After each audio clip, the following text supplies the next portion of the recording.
So Grace finally gets to meet her long lost son that she put up for adoption ages ago, AJ. One of the church members made Lady May eat a huge piece of humble pie. And girl, do y'all think Zora is about to star bulldagging? Child, all these teas and more on this week's review of Greenleaf Season 4, Episode 3. So without further ado, girl, let's get it.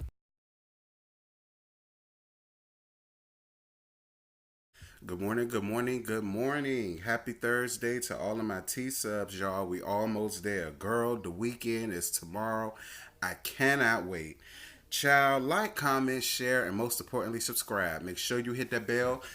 Be a part of the gang so y'all don't ever have to miss none of these phone calls that I'm here to give y'all with. I'm here to talk about Greenleaf Season 4, Episode 3, Visions and Dreams. I didn't see it Tuesday night. I saw it yesterday morning and I took notes and I was going to do the review for it after the Basketball Wives review, but them hoes wore me out.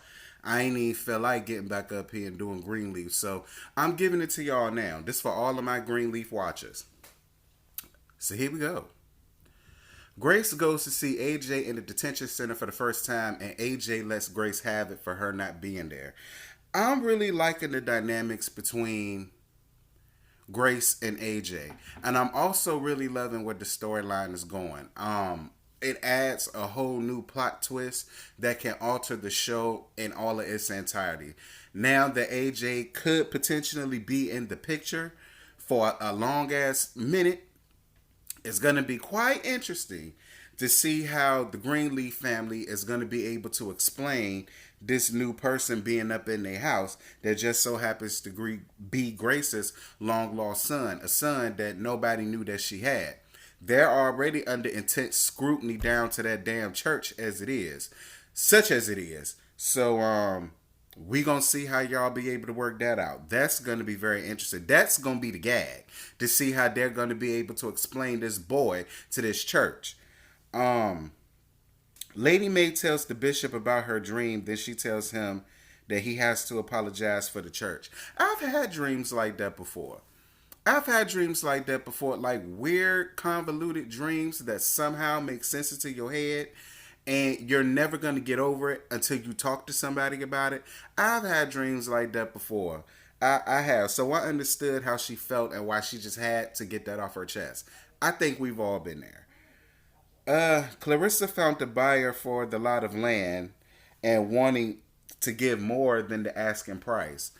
I don't get Clarissa in this house.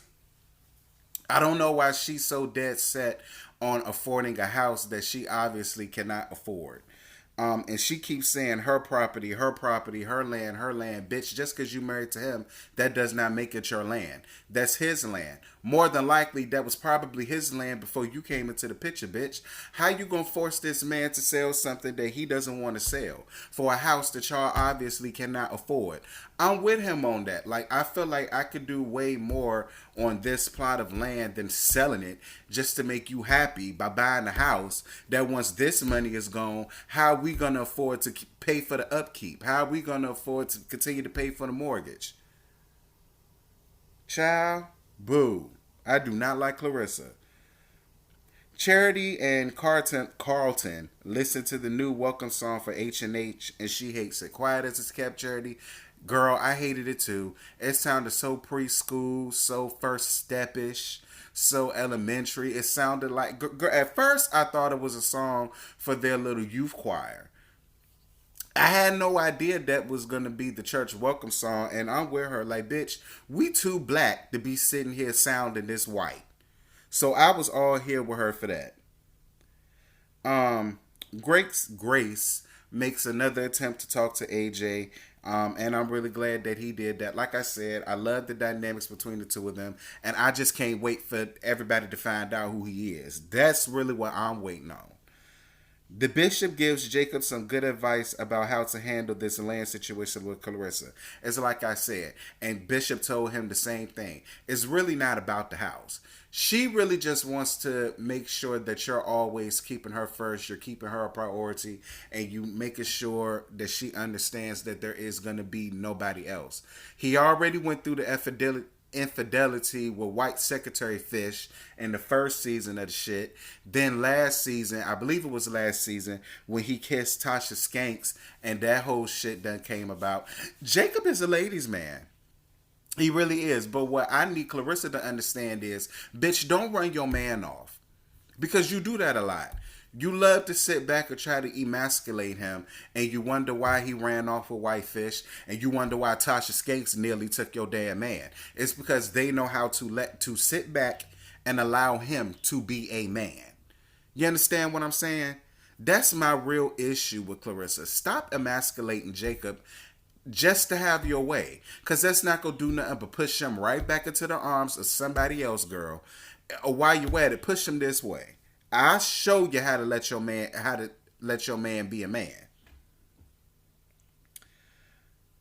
AJ gets turned down for the apartments because of his background, even though Grace is a co-signer. That's why it's always important, kids, to stay your asses the fuck out of prison. Ain't nothing in prison but niggas getting raped. That's the only thing that's in prison. Honestly.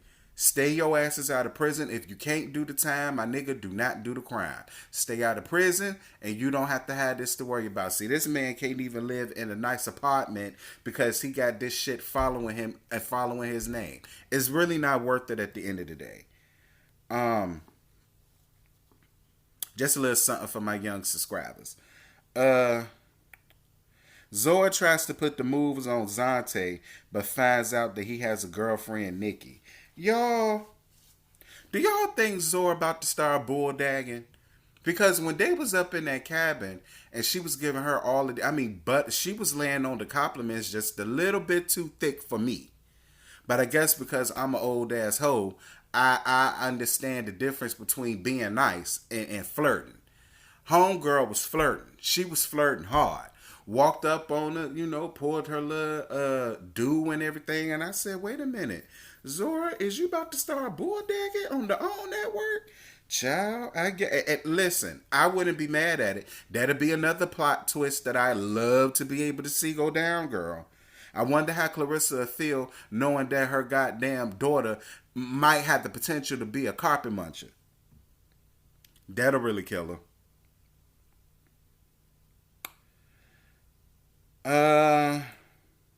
Misty Williams telling Lady Mae they didn't vote for H&H to get the bishop gone, but they wanted her gone. And it's funny because when I was watching the first 3 episodes, I've always had the feeling that Lady Mae may not have known verbatim, but she had an inkling and a clue as to what Mac was doing. See, this is why it is never a good idea to protect people when they do some nasty, vile, vain shit like fucking kids. This is why you never take up for people like that, because now you done messed yourself up in the eyes of everybody at that church, and that's the whole sole reason why they went on ahead and went to Harmony and Hope, because they don't want you running the church. You didn't want Grace to do it because you have your own personal vendetta against Grace, which absolutely had nothing to do with Grace, because you was Lionel's cum bucket when you were supposed to be your husband's cum bucket, and that's why you was treating Grace so fucked up the way that you was all of these years. Now, this is your karma. Because you had an inkling of what your nasty ass brother was round there doing, round to the Memphis, and you didn't give a fuck about it. The only thing you cared about was your name, your status, being the pretentious, uppity first lady, how they all are, except for my two. My two ain't never act like that. Now, they were a little uppitish, but they didn't go around carrying themselves the way that Lady Mae does. And Lady Mae carries herself the way a lot of these, and I don't want no backlash, but she carries herself the way a lot of these Kojic first ladies do. Because that's how them hoes act. Pretentious, stuck up, and uppity. That's why this shit is happening to you, Lady Mae. It's happening to you for a reason. You need to humble yourself and clean up your doorstep before you ever try to clean up anybody else's. Girl, y'all keep hitting me up in these comments. That's why I keep looking down at my phone. So yeah, I'm not saying she knew, but she had an idea. Enough of an idea to bribe them hoes to keep their damn mouths shut. Phil tells Charity that the H&H song will be sung at every service, and Charity lets him know that Grace is in Phoenix. I said it in the last video, Charity, and I'm going to say it again. You are playing a very dangerous game, and whatever it is you're looking for, I hope you find it and then some. Now, don't get me wrong. I'm loving the new confidence that you got. I love the new confidence that you got. But I'm going to need for you to bring your self-esteem down just a couple of more notches. I'm going to need for you to do that for me. Grace has to leave earlier than expected, and AJ feels some kind of way, and I'm sure he does. It's like, damn, I already got you back in my life after having years of it without you in it. Now you're making a promise to me that you're going to be here until you get things straight. Now you're breaking your promise again to run back home and deal with stuff at this church that you really don't want to have nothing to do with. I'm kind of with AJ with that one. It's just like, all right, child, it was good seeing you. Thank you for coming back. Thank you for letting me see a glimpse of you. But you can carry on with your life and I'll carry on with mine. Grace comes back home and she feels bad about it. So then she calls AJ and basically proposes that he comes home back to the mansion. And again, this is my third time saying it. I love the dynamics between Grace and AJ. And again, I cannot wait to see how this is going to unfold in the Greenleaf household. Like, I mean, bitch, the mansion is big enough for all of them, him, my family, your family, Greg family. So it ain't like the boy gonna be in the damn way. Girl, quiet as it's kept. The house is so damn big, they probably won't even run into him. Let me tell it, they don't run into each other until everybody leaves their designated areas of the house and everybody come down to eat and leave to go to church. So, I mean, it shouldn't be that big of a deal, but we gonna see, y'all. This house is full of secrets, and it just goes to show you don't know what really goes on in anybody's household. Anybody whose family look like they got it all together, they all well connected, they all tight knit. You never know what goes on between the four walls of anybody's house, and this is why I love this show. But y'all, that's all I got. I ain't got no more. Y'all drop down in the comments. Let me know if y'all watch Greenleaf. Let me know how y'all feel about the addition of AJ. Let me know how y'all feel about any of these other characters up here. And I mean, I might watch Love and Hip Hop Hollywood. And it's not that it's bad. It's just, I don't know. It's a little slow for me right now, y'all. It really is. Because y'all see how I always had it up here. It's just a little slow and stagnant now. A bunch of fugazi shit going on with that damn show that I just don't have the time for. But I'll go on ahead and watch it and put it up here since I've been putting it up here for all my Love and Hip Hop subscribers. And until next time, I'm going to holler at y'all later, girl. Bye.